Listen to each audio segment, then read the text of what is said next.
ir dabar mūsų strateginiai projektai. Tai čia žemėlapį matot, dujų sektoriai pagrindiniai yra 4. Tai rinkos prasme vienas iš svarbiausių suskystintų gamtinių dujų terminalas, kuris turėtų būti statomas Klaipėdoje. Magistralinis dujotiekis Jurbarkas Klaipėda, kuris jau strategiškai yra senai suplanuotas ir turėjo būti, ir dabar gavo dar didesnę reikšmę ir prasmę jį įrengti, nes jis reikalingas užtikrinti sėkmingam suskystintų dujų terminalų funkcionavimą.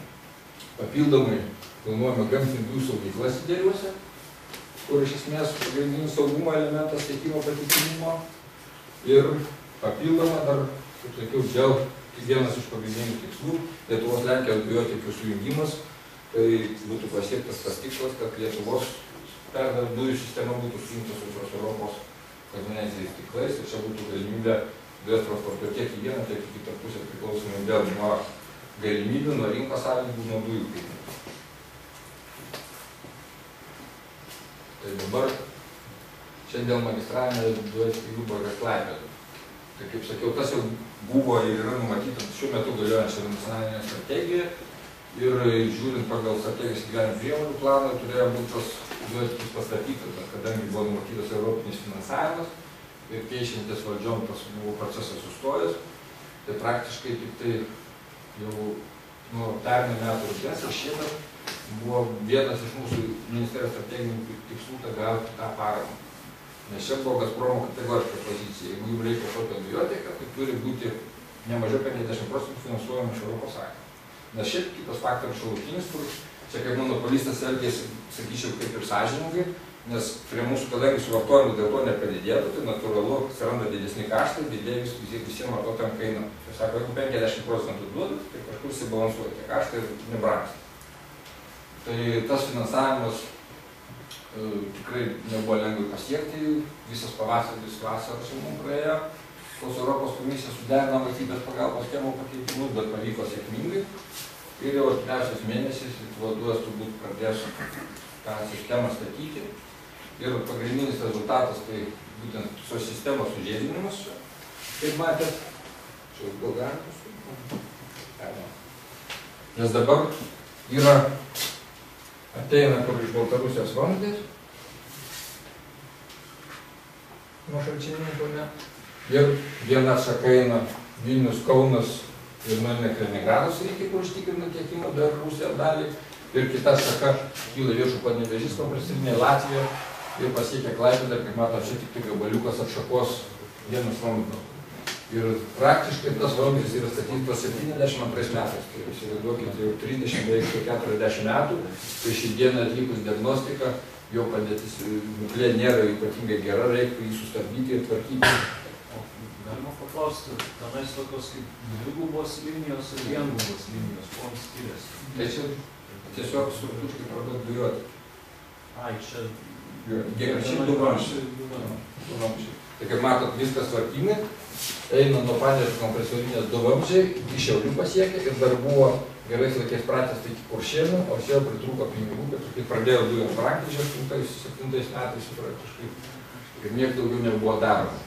Europinės paramos nebuvo, čia irgi dar buvo padaryta bendrom Lietuvos dujų Gazpromo lėšom, kadangi jų buvo interesas užtikrinti didesnį srautą Kaliningradą, čia praplėtė ant du vamzdžius ir Lietuvos dujos pastatė ašką iki Jurbarko šitų jau turi dujas ir toliau čia, kaip mato, turėtų būti dvigubai ir tada, aišku, išlė gabaliukai reikia sudvigubinti ir galėtų srautą vaikščioti pirmyn atgal. O kokia nauda būtų Gazpromui, tą dvigubą dujotiekio iš Jurbarko į Klaipėdą? Tai visokių galim variantų. Vėlgi alternatyva tiekimo, kaip jie patys deklaruoja, kad ypač žiemos metu pačioje Rusijoje fiziškai yra pralaidumo problema, nes dujų vartojimas irgi padidėjęs. Tai esant tam terminalui, atsiranda galimybė irgi atvežti laivais ir iš jų saugyklų. Tai jeigu sąlyga aplinkos kaina gera, jie čia gali parduoti ir čia. Ten nukraut savo sistemą, užtikrinti pralaidumą Rusijoje. Plius atsiradus tai jungčiai, vėl kaip su Islandijos. Nors šią dieną įvertinant jų tą Nord Streamą vadinamą, tai tą problemą jau taip išsprendžia. O Lietuvos, Lenkijos dujotiekis turi kažkokių ryšių su Litpolinku, galbūt galima tiesiogiai elektros kabelis eis ir šalia dujų vamzdis? ar sąsajų neturi? Nu, teoriškai mąstant tikrai gera mintis, ko gero galima būtų, bet šiai dienai, kaip sakyti, tie projektai labai skirtingose stadijose. Jeigu kalbėti apie elektros jungtis Litvalinką, tai jau praktiškai praėjusią savaitę jau visos parengtos studijos, aplinkos poveikio, tie vertinimai ir Lenkų sistemos operatoriaus valdyboje pritarė tam projektui. Tai šią savaitę beros, kaip sakė, turėtų būti Lietuvos sprendimas, tai tas projektas jau gali judėti. Tuo tarpu, kas liečia dujų jungtį, tai pasiekimas toks, kad praktiškai vėlgi su mūsų ministerijos pagalba, su mūsų atašė ten Briusely pagalba, buvo tas projektas įtrauktas į 10 metų strateginių projektų planą ir iš Europos komisijos gauta pinigų, kaip studiją atlikti, kiek tą studiją kainuos, galimybės įvertinti tokio dujotiekio realumo, tai 50% finansuos Europos komisija. Tai tas projektas toliau pamatysit, realui mes taip optimistiškai planuojam 18-20 metais. Tuo tarpu Litvalinkas pagal planą turėtų 15-16. Tai mintis gera, kaip sakosi. Pakeliui tas atsiranda, o vieni kažką vieną suplanavo, kiti išsiskiria.